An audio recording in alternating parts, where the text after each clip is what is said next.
Story. HOA claimed my road was theirs. I built a gate, then took them to court and won.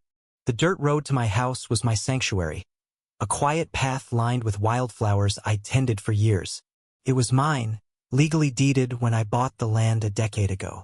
But when the new HOA formed in the sprawling neighborhood nearby, trouble came knocking. Karen and Tom, the self-appointed enforcers of their pristine cul-de-sac, decided my road was their shortcut. They claimed it was community property, ignoring my deed, my protests, and the no trespassing signs I'd posted. Their SUVs tore through daily, flattening my flowers and kicking up dust that choked my porch. I tried reasoning, but Karen's shrill voice drowned me out. "This road's for everyone. You don't own nature." Tom just smirked, his bulk looming as he muttered about teaching me a lesson. I was one man against their mob of HOA loyalists, but I wasn't backing down. Started small. I blocked the road with logs. They moved them. I put up a chain. They cut it. Each act fueled my resolve. One night, after finding my mailbox smashed, I decided enough was enough.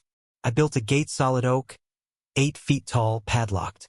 The next morning, Karen's screech echoed across the valley. She and Tom stood at the gate, fists pounding the wood. "Take this down or we'll sue," she screamed. I leaned against my porch rail, calm but firm. "It's my land. Get off it." Tom lunged forward, but a neighbor's truck rolled up, and he backed off. That neighbor, Old Man Jenkins, a quiet widower I barely knew, watched with sharp eyes. I didn't know it then, but he'd change everything. The HOA didn't wait long. They slapped me with a lawsuit, claiming the road was a public easement. Karen led the charge, her social media posts painting me as a greedy hermit hoarding land from hardworking families. The comments stung. Strangers called me selfish, a bully.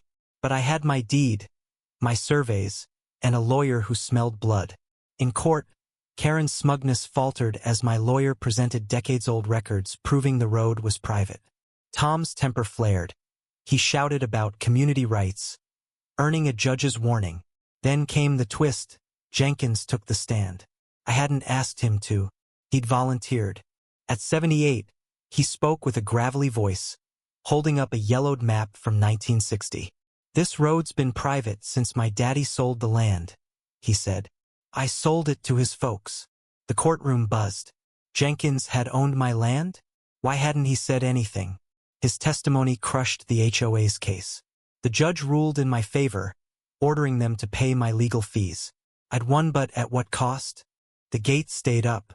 The HOA's defeat didn't stop the dirty looks or the whispers when I drove to town. Karen and Tom moved away, their house sold at a loss. My road was quiet again, but the wildflowers didn't bloom as brightly. Jenkins stopped by one evening, his eyes heavy. He confessed he'd stayed silent for years because he feared the HOA's wrath. "They bullied my son out of this town," he said. "I couldn't let them take you too." His words hit hard.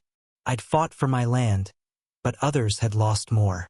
I offered to share the gate's key with him. He smiled but declined. "You keep it," he said. "You fought fair."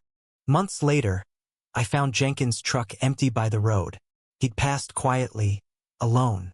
His obituary mentioned no family, just a love for the land. I scattered wildflower seeds by the gate in his memory, but they never took root. The victory felt hollow. I'd won the court case, but the community I'd once waved to was fractured. Karen and Tom were gone, but their anger lingered in the neighbors who still saw me as the villain.